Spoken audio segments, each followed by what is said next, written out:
Welcome, Libra. This is Regina from Pacific Tarot. I am doing your summer solstice tarot card reading. The summer solstice is on the 20th of this month, and we are currently in Gemini as I'm doing this reading. You will see it on or around the summer solstice time. This is a general reading. I want to remind you of that. It's not going to resonate for everyone. But that my intention is, of course, that most of you will get something, if not most, of this reading. And I appreciate your presence being here now. If you're interested in a personal reading, please check out the description box below for the information that you need. So let's get started, Libra, with your overall energy, the Nine of Swords. These have been some challenging times for you. And the summer solstice energy is really one of allowing ourselves the leisure, the patience, the stillness to check in with our bodies, with our emotions as a result of so many changes, so much high energy, so much motion going on since about the first of this year. So the summer solstice energy, when the sun moves into Cancer, is really giving us that moment to be still with ourselves, to check in. And at that time, you are going to be releasing a lot of the suffering, pain, sense of betrayal you may have experienced. Where this is coming from, you know better than I. This can be a severe loss, a major transition that took many things, familiar things, away from your life. This can be your recognition of the suffering and pain you've been carrying around and your desire to release that in order to free up the energy necessary to bring in the new changes, to move forward in a new direction. This is what is underneath this sense of emotional release you may be experiencing now. This is healthy. This is really important that you identify that so much of your energy is tied up with things that you no longer you recognize no longer serve you, that you don't have control over. They're in the past. So you are wisely advised to release these emotions by allowing yourself to experience the regret, the loss, the remorse, the sadness, the pain. In the 10th house, the house of your social identity, the way others see you, you may be really sitting in your position of strength or expertise, really knowing who you are or desiring that change, that growth, and really turning your attention to a new direction, a new unfamiliar opportunities that allow you to stretch yourself, to plan, to look towards the future, hopefully. In the first house, this is your perspective. The Six of Swords is really backing up this release that you may be experiencing and really saying, yeah, as a result of recognizing and identifying the pain and suffering, the invisibility you felt, feeling used, you are willing and able to leave this situation behind. You're moving on. And you are, rather than escaping, you've identified that you are invisible in this environment and that your best recourse is to move towards a more peaceful environment that allows you to accept the experiences that you've had, however painful, were intentional, served a purpose, helped you to understand or to establish your own beliefs, your own framework for behaviors and activities that more closely resonate with who you are. So the possibility of travel is looking pretty high already for you. In the fourth house, the house of your soul, your home, your foundation, the world is verifying that there is a cycle here that's come to an end. You may be actually releasing, moving home, looking for a new place of business, preparing to travel for business, or possibly relocate for some of you.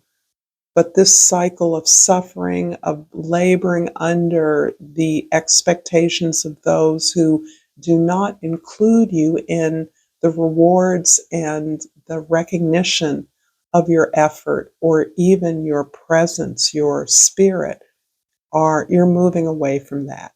And in many ways, what is feeling like now, your focus on the unhappy experiences, perhaps the sabotage, the betrayal, the brokenheartedness or disappointment you feel in people, is your understanding ultimately that this is a preparation for those skills that are needed in the next phase of your journey. They're helping you to clear away, as I said earlier, for this new path you're ready to pursue. In the seventh house, we have significant others. This is the Chariot card that's saying, you're really now in a position, and as a result of this releasing of disappointments in the past, of suffering, of pain, to focus on and embrace your difference. This is about self-acceptance. Accepting that your differences, your uniqueness, your unwillingness or inability to fit in is by divine design, and that you are no longer expending or wasting, I dare say, your energy supporting others, particularly others who expect you to support them and do not support you in return. So that you're moving forward with a goal, with a vision. You're focused on it in a way that means things are beginning to pick up fast. And there is, again, a big emphasis on traveling the world, looking for more positive environments for you to focus on your vision. Prepare yourself to go on a journey into unfamiliar places, opportunities, environments to expand and grow your world. Libra, please like this video.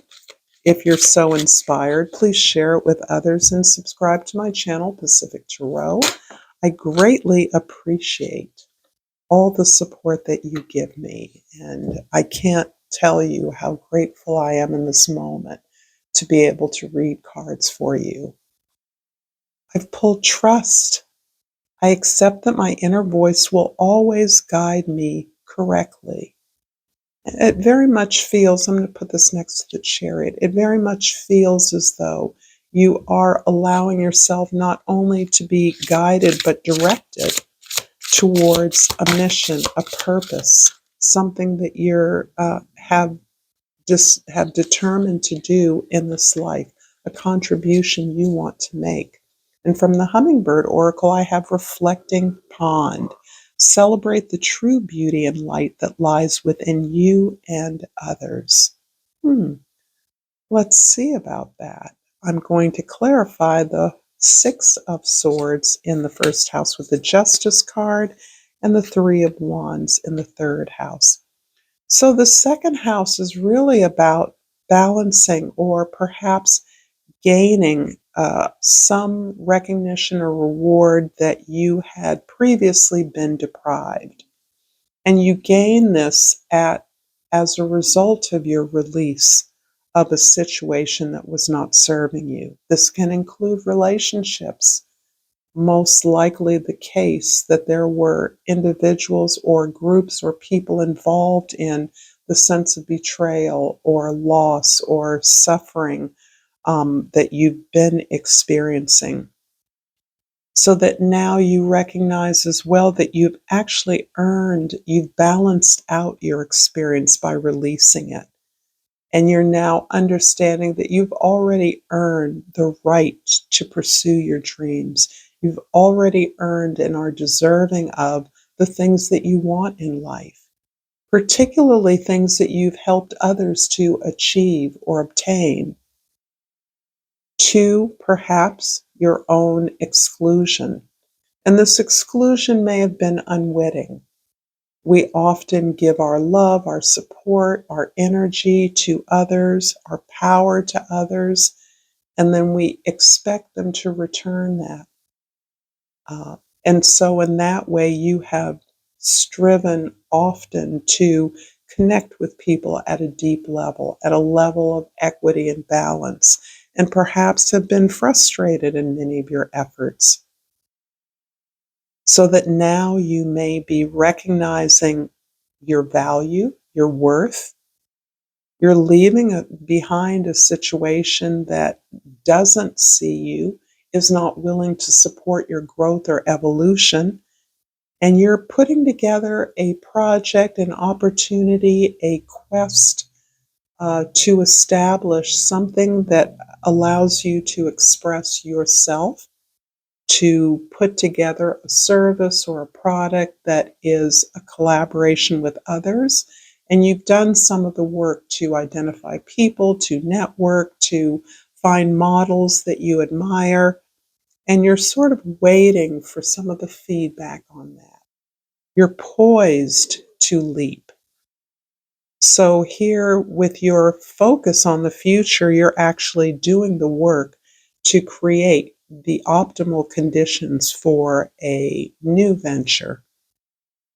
And you're waiting for the connections to come back to you, the information that you need to leap forward. In the fourth house, the World card is clarified by the Hierophant in the fifth house and the Knight of Swords in the sixth house. There's something about the way that you share what you've learned with others that is part of your own learning process. And this is something I know the educators among you understand. But teaching is learning, because in order to teach appropriately, to expose others to new ideas, you have to understand what their needs are, and you have to deliver that understanding in a way that they can comprehend it, that they can get it. And there's something in the way that you're putting together this project, this new business, this new enterprise, in a way that begins to build on collaboration, in a way that even if you are a leader or a principal in this new effort you're cobbling together, you understand that the process you're undergoing is one that you want to share with others because of the benefits you gain. So, this collaboration is as much about a teaching and learning opportunity for you in a way that you are deeply internalizing the lessons that you may be learning now, so that challenges are understood for their value, for their gifts in helping us to identify the things that are not for us, to disengage from beliefs or behaviors that do not resonate with our understanding of the truth, and instead to repackage that as a conversation, as a way to get curious about what are our assumptions, what are our beliefs, and how do those beliefs support or undermine the ability to work collaboratively, to teach, to learn, to grow. The Chariot in the seventh house is clarified by the Queen of Pentacles in the eighth house and the Queen of Cups in the ninth house. These two queens' energies are really focusing on your generosity, Libra, which is no surprise to anyone. We also here have the Justice card in kind of an opposition, which is emphasizing that understanding your worth, learning about your value, is part of what you are learning and part of the way that you are communicating and sharing with others some healing that will support them in their growth. And conversely, that supports the collaboration, the team, the project you're developing. As you and your members become more empowered, more clear about what it is you're offering and the value of that, you are in a process that allows you to uh, develop a long-term service or product, a resource or tool that others can value and need, a way to amplify not only your abundance, which you understand is only a reflection of your efforts at generosity, the way you're learning. So you're understanding what you have is worth something, and that is what constitutes a fair exchange. An exchange of energy that you understand that ultimately is healing.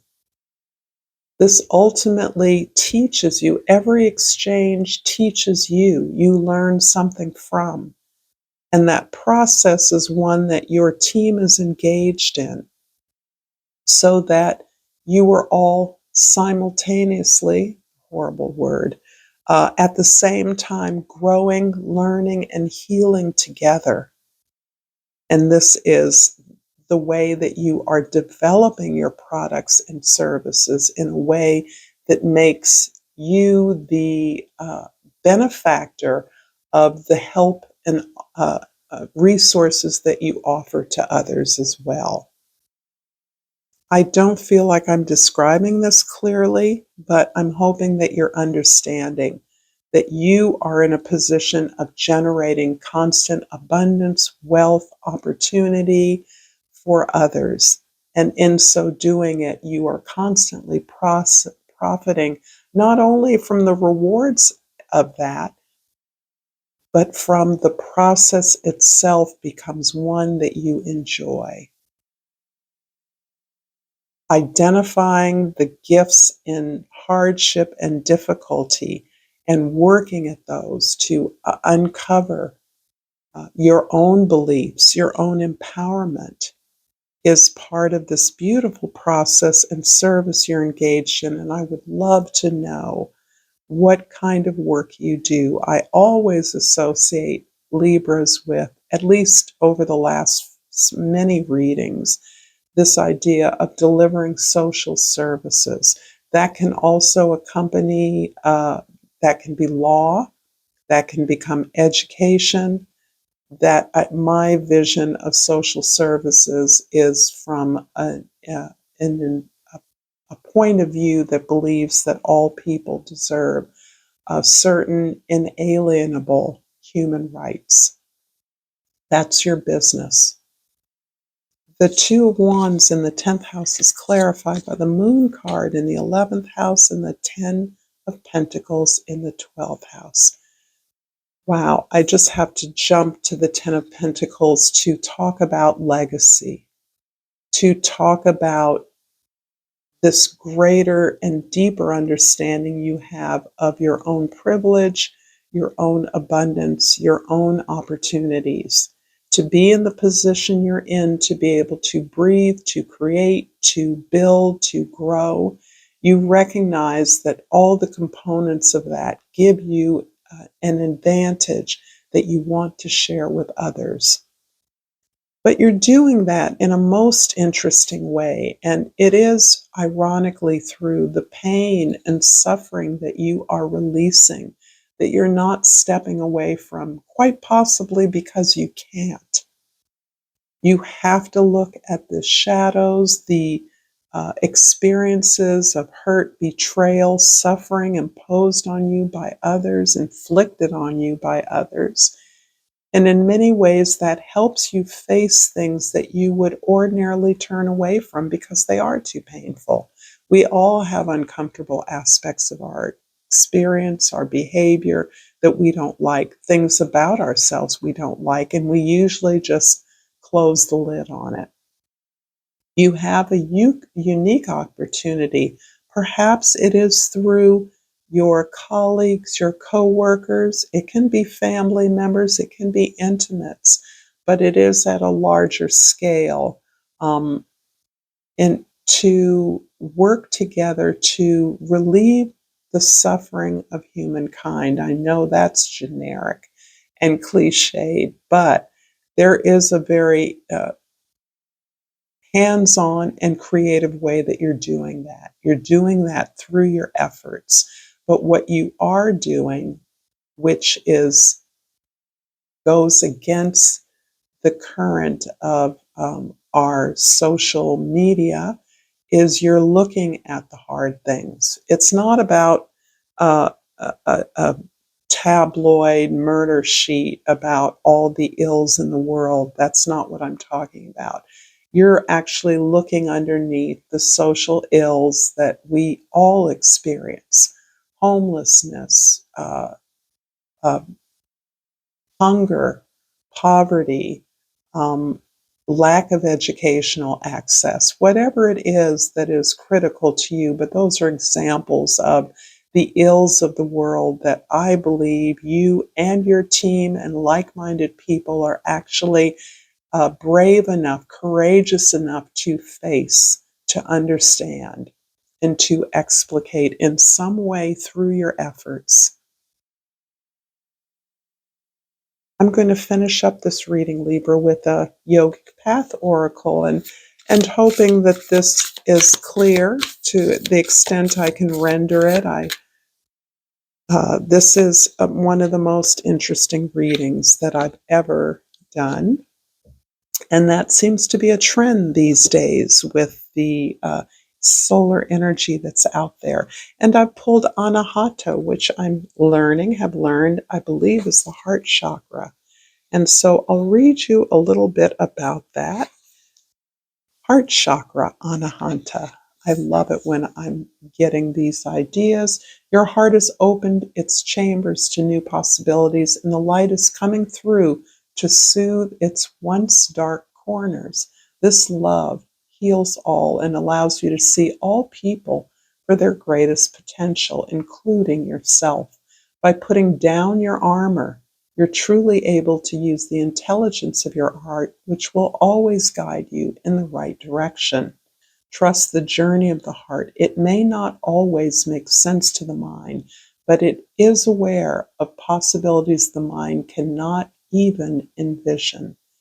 When you truly live a heart centered life, there's nothing left to fear. Meditate on the color green and practice heart opening yoga poses to aid the journey. Thank you so much, Libra, for this powerful reading. Until next time, Namaste.